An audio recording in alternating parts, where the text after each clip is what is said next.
चलिए, अभी हम लोग इसके पहले वाले वीडियो में देखे थे कि आपको स्केलेटन सिस्टम और इलेक्ट्रोमैग्नेटिक औषधियों के बारे में हमको जानना था।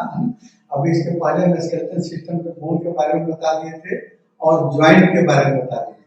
अभी हम आपको देख रहे हैं कि ज्वाइंट पर कौन कौन सी इलेक्ट्रोमैग्नेटिक औषधियाँ काम करती हैं और फिर आपको बोन पर कौन कौन आपको इलेक्ट्रोमैग्नेटिक औषधियाँ काम करती हैं।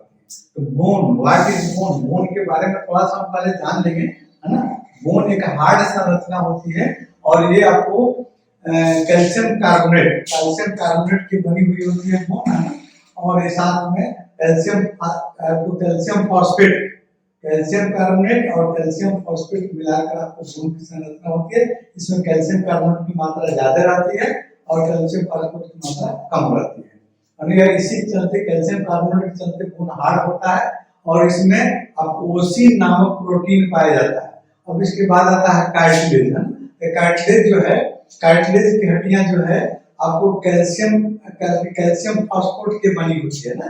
आपको कैल्शियम फास्फेट की बनी होती है और इसमें कैंड्रिन, है ना, कैंड्रिन नामक प्रोटीन पाया जाता है और कैल्शियम फास्फेट की बनी रहने के चलते ये आपको हार्ड नहीं होती है कार्टिलेज की हड्डियां। जैसे आपको दो हड्डियों के ज्वाइंट के नीचे या यहाँ भी हम बताए थे आपको सर्वाइकल कॉलम के अंदर में आपको जितनी हड्डी भी उसके अंदर में कार्टिलेज है। हमारी नाक की हड्डी, कान की हड्डी कार्टिलेज की गणना में आती है, इसको कार्टिलेज करते हैं, है ना। अब देखते हैं कि हमारे इलेक्ट्रोहोम्योपैथिक औषधियां किस बोन पर कैसे कार्य करती हैं। तो सर देखिए, काउंट सीजर मैटी ने आपको इलेक्ट्रोहोम्योपैथ में जब आपको औषधियों का निर्माण किया, उन्हें तीन ग्रुप, मुख्य रूप से तीन, आपको 9 ग्रुप बनाया, है ना। लेकिन 3 में जैसे आपको लिम्फेटिक आपको ग्रुप की औषधियां और आपको सेल टिश्यू ग्रुप की औषधियां और सैन्यून टेम्परामेंट के लिए आपको ब्लड ग्रुप की औषधियां, है ना।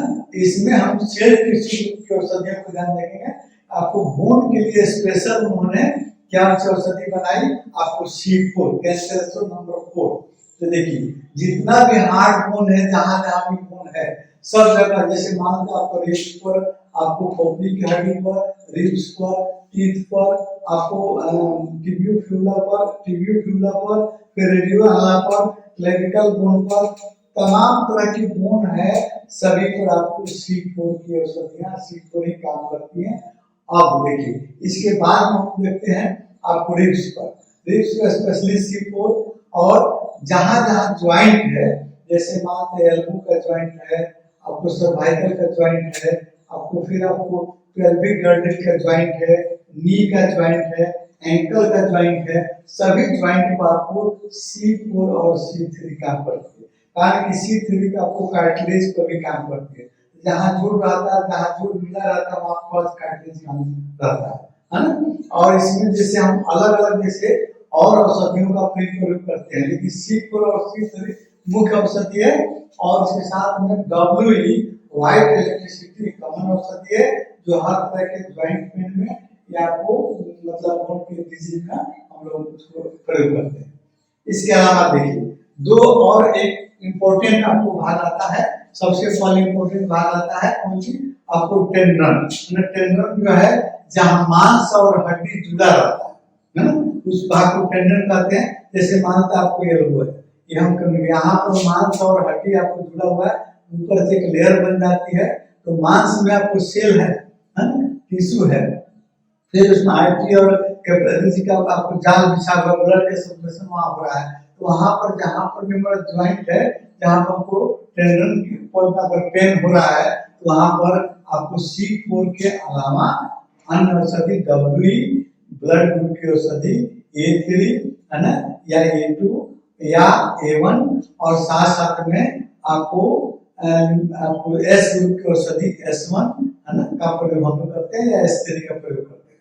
अब देखिए, एक और संरचना आती है आपको लिगामेंट, है ना, जहां बोन और बोन जुड़ा हुआ है, यहाँ दोनों बोन जुड़ा हुआ है। देखिए, यहाँ से बोन जुड़ा हुआ है, यहाँ भी बोन जुड़ा है, यहाँ से बोन जहाँ जुड़ता है उसको लिगामेंट कहते हैं ना। तो जहाँ बोन, जैसे आपको हिप ज्वाइंट है, आपको नी ज्वाइंट है, यहाँ बोन से बोन जुड़ा हुआ है, ठीक है, लेकिन बगैर टेंडन का आपको इस संभावना नहीं है कि बोन आपको जुड़ा है, लेकिन बीच में गैपिंग रहती है, लेकिन टेंडन उसको सहारा देता है, यानी मसल्स उसको सहारा देता है। तो मसल्स के औषधियां आपको सी ग्रुप के जो भी आपको C3 या C4 है उसको लेंगे, और ब्लड ग्रुप की औषधि साथ साथ में इलेक्ट्रिसिटी ग्रुप की औषधि भी इसको प्रयोग करेंगे। और लॉ ऑफ पोलैरिटी के हिसाब से जितने भी आपके ज्वाइंट हैं, आपको हर ज्वाइंट पर लॉ ऑफ पोलैरिटीज के हिसाब से हम आपको इलेक्ट्रिसिटी का प्रयोग कर रहे हैं, बाहर से प्रयोग करेंगे।